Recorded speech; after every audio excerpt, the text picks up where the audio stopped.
Sorry, the period between Shivasa B'Tammuz and Tisha B'Av, which are 3 weeks of relative mourning and sadness and commemoration of the destruction of Yerushalayim and the Beis HaMikdash in the year 70 of the Common Era. In the first Beis HaMikdash, the city walls were breached on the 9th of Tammuz. And so the 17th of Tammuz refers to the Bayis Sheni, when the general was Titus, and the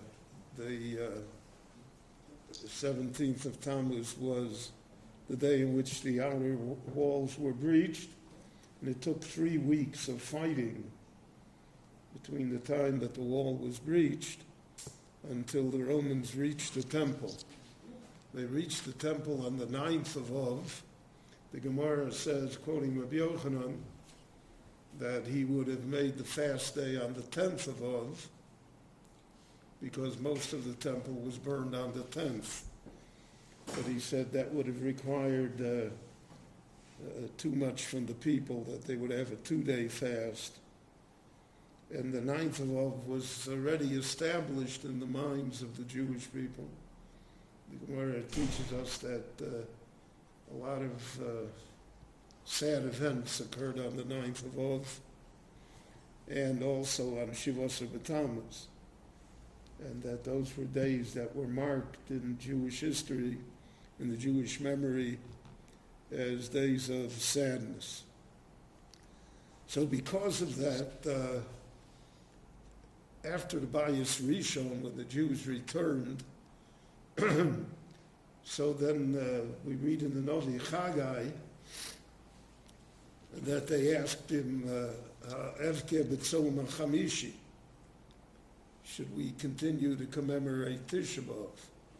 Because now we're back and we've begun to rebuild the temple, that we still have to commemorate the fast day of Tisha B'Av. And he answered on the power of a Novi that Tisha B'Av could be discarded. They were not to fast anymore because it was being rebuilt.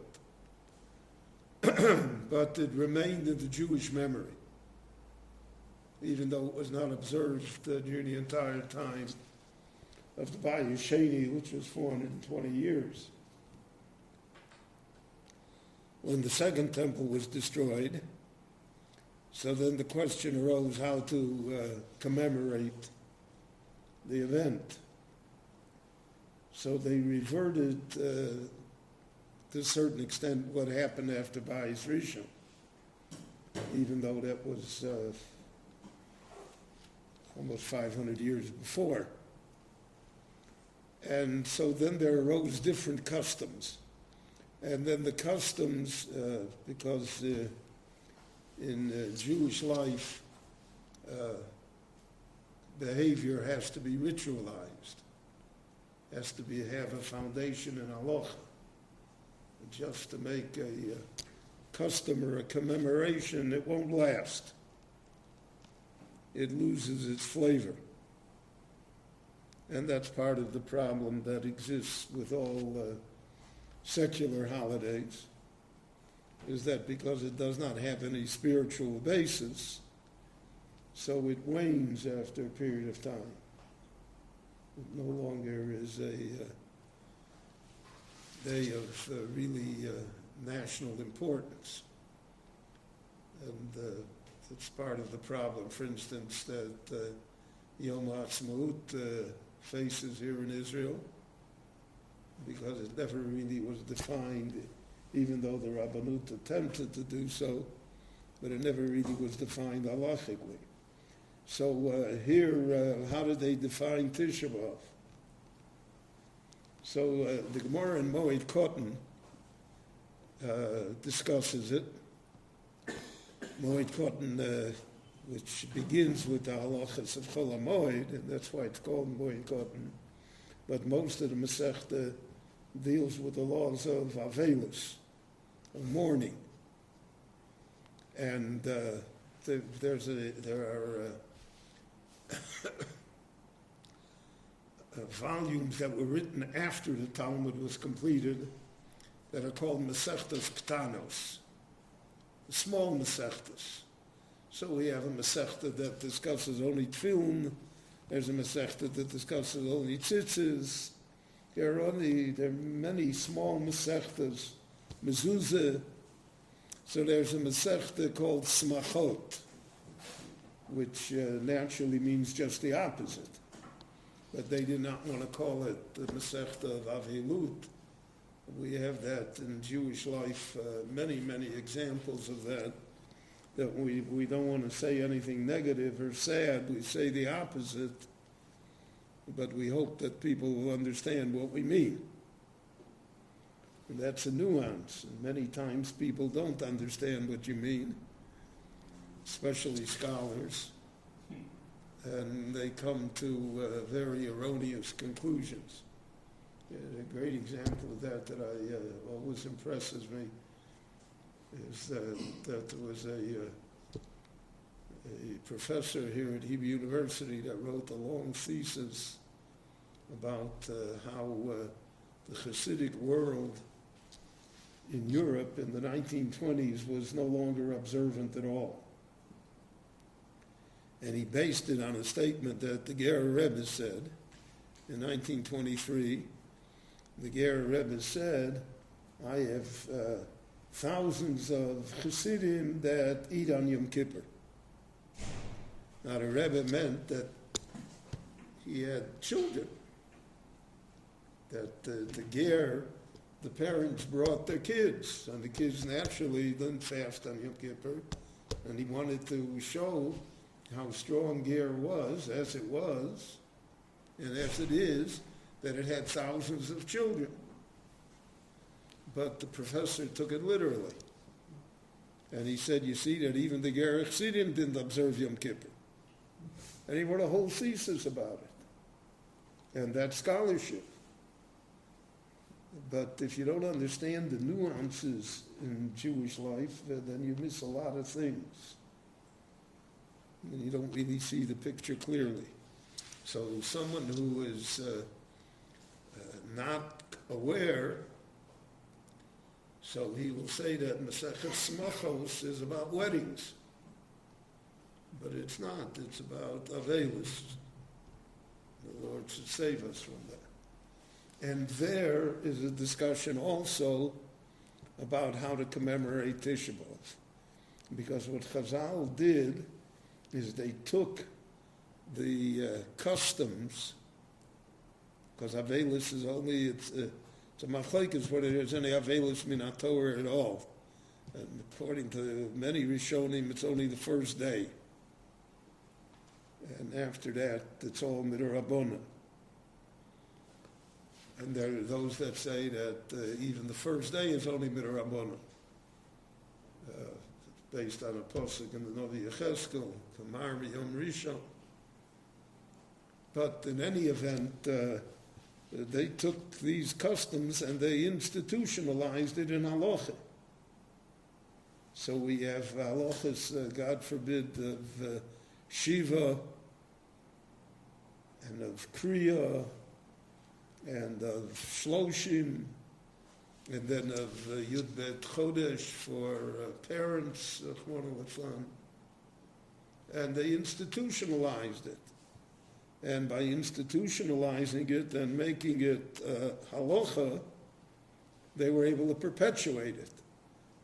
Because, for instance, if there would no halachas regarding Tisha B'Av, would just be a radio symposium, so it would long ago be forgotten. That it disappeared.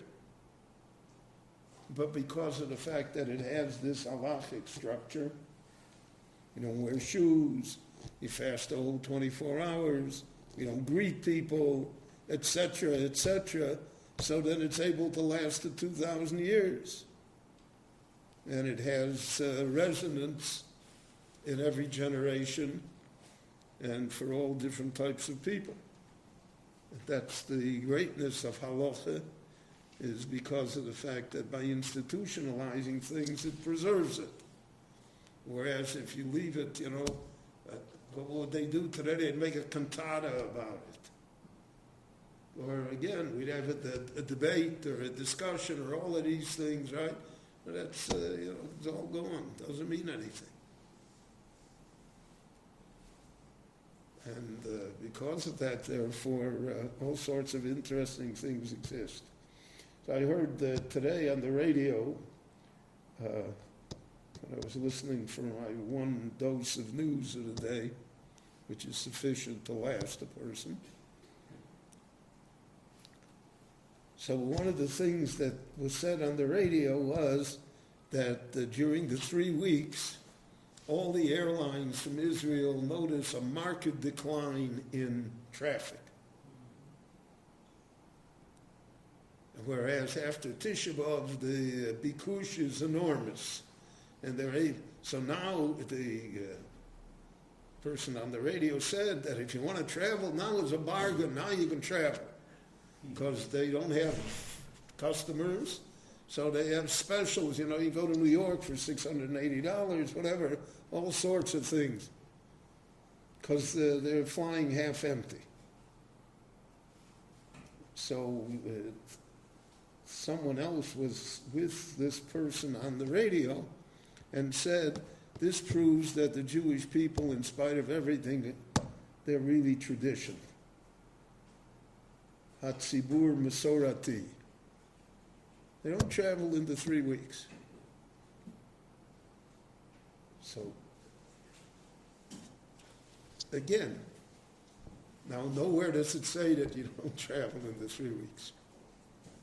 That's not included in halacha.